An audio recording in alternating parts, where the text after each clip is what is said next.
Assalamualaikum warahmatullahi wabarakatuh. Selamat pagi semuanya. Jumpa lagi dengan saya Bu Rizky pada pelajaran matematika. Nah, sekarang sudah masuk ke pertemuan ketiga dan di sini kita akan membahas tentang histogram. Nah, histogram ini tidak lain adalah penyajian data dalam bentuk diagram. Jadi, penyajian data dalam bentuk diagram itu ada 3 macam. Yang pertama histogram, yang kedua poligon frekuensi, yang ketiga itu ogive. Nah, untuk pertemuan sekarang kita akan membahas histogram terlebih dahulu. Adapun tujuan pembelajaran ketiga ini, yang pertama, setelah mengikuti proses pembelajaran, kalian harus mampu memahami penyajian data dalam bentuk histogram. Kemudian, kalian mampu menyajikan histogram. Setelah itu, kalian mampu menjelaskan pada teman kalian tentang hasil telaah isi tentang histogram.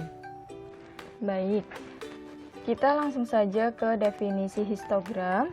Nah, di sini histogram pengertiannya yaitu data yang sudah dikelompokkan dan disusun dalam tabel distribusi frekuensi.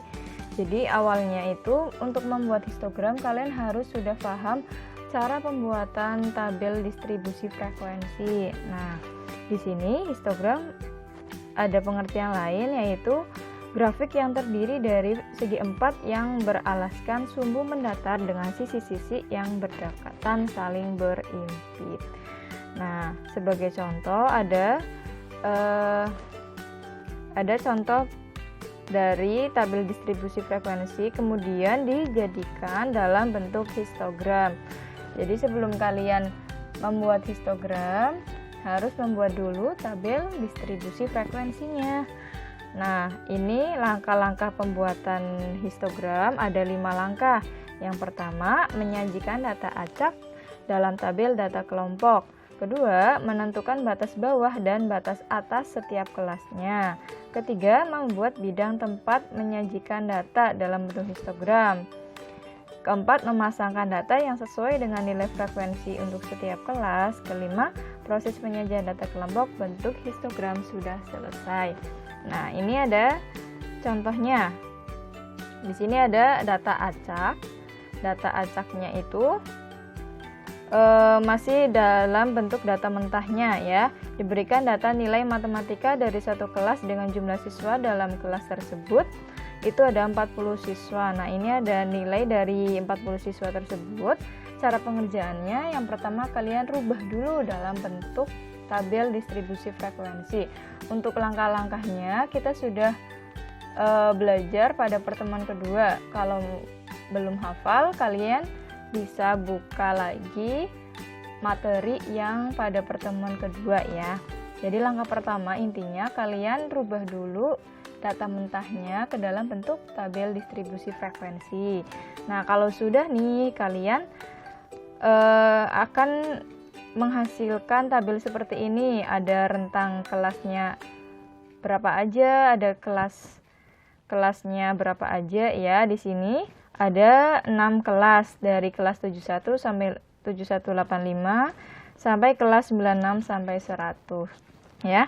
Di sana juga ada tertulis batas bawah kelas dicantumkan dan batas atas kelas, lalu frekuensinya berapa. Frekuensi itu jumlah nilai atau jumlah siswa yang mendapatkan nilai tersebut. Nah, setelah itu kita buat atau kita siapkan bidang kartesiusnya.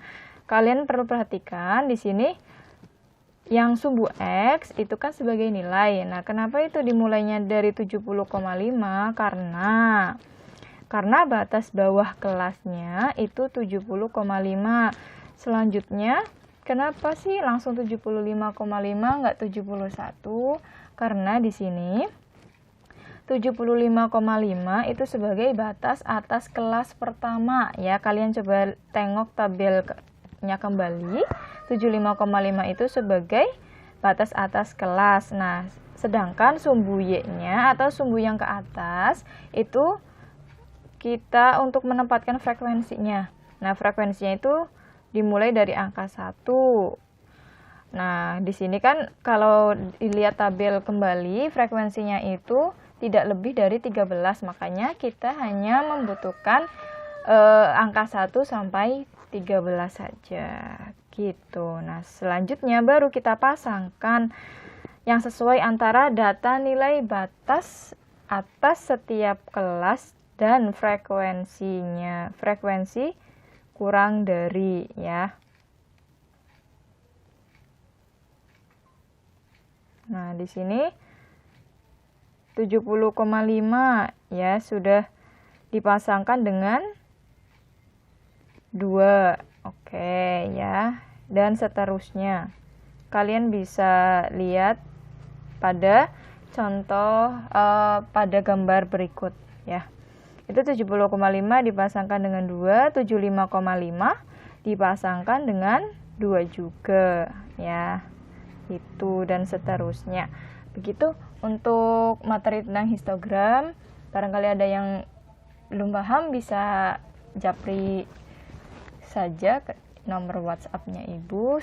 Selanjutnya kalian mengerjakan kuis yang ada di Kejar ID, lalu kalian kerjakan juga tugas yang akan Ibu share nanti di grup WhatsApp ya.